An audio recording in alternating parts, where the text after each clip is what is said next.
Good morning friend, आपका हमारे YouTube channel फैक्टिफाइड world में स्वागत है। क्या आप हमें बता सकते हैं कि क्रिकेट ग्राउंड में इतनी सारी पिचेस क्यों होती हैं? अगर आप जानते हैं तो हमें कमेंट बॉक्स में ज़रूर बताएं।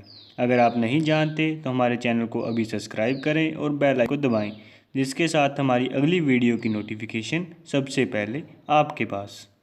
आपने टीवी और इंटरनेट पर देखा होगा कि एक ऑयल रिफाइनरी प्लांट में ऊंची चिमनी होती है जिसके ऊपर हमेशा आग जलती रहती है।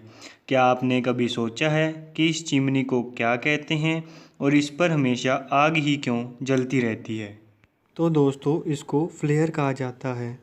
वैसे तो ऑयल रिफाइनरी प्लांट में सभी गैसेस का यूज़ किया जाता है, फिर भी बची हुई गैसेस को इस चिमनी के द्वारा जलाया जाता है, जिस गैसेस का कोई यूज़ नहीं होता। और आपको बता दें कि इन गैसेस से कोई पोल्यूशन भी नहीं होता, इसलिए इसको चिमनी के द्वारा जलाया जाता है।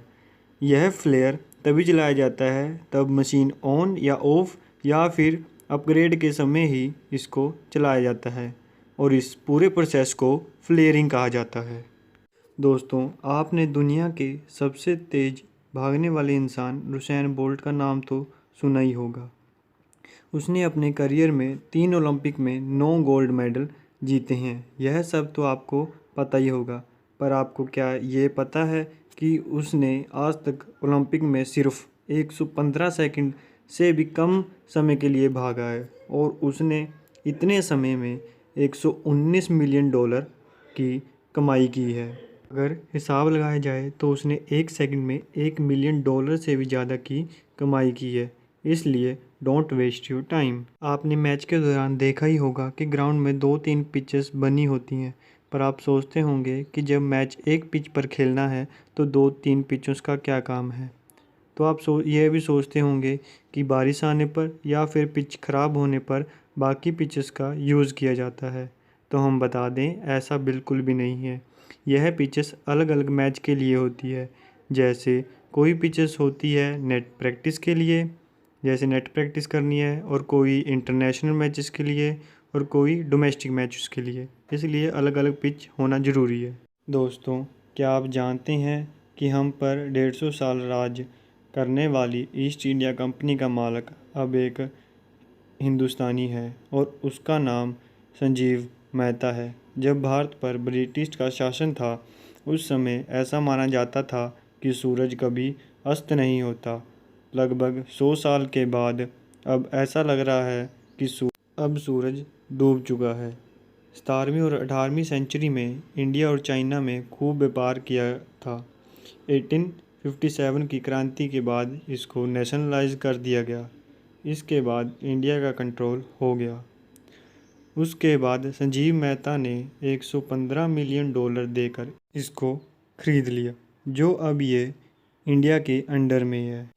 दोस्तों, आपने फिल्मों में कई बार देखा ही होगा कि बम मिलने पर उस जगह बम डिफ्यूज़ करने के लिए एक स्पेशल टीम आती है, जिनका काम बम को डिफ्यूज़ करना होता है। डिफ्यूज़ के दौरान बम के में कोई गड़बड़ी आ जाए या फिर बम फट जाए, इसलिए उन टीम को एक सूट दिया जाता है उनकी सुरक्षा के लिए। उस सूट को बम प्रोटेक्शन सूट कहा जाता है। दोस्तों, क्या आप जानते हैं कि यह बम सूट कितना प्रोटेक्टेबल है या फिर नहीं? दोस्तों,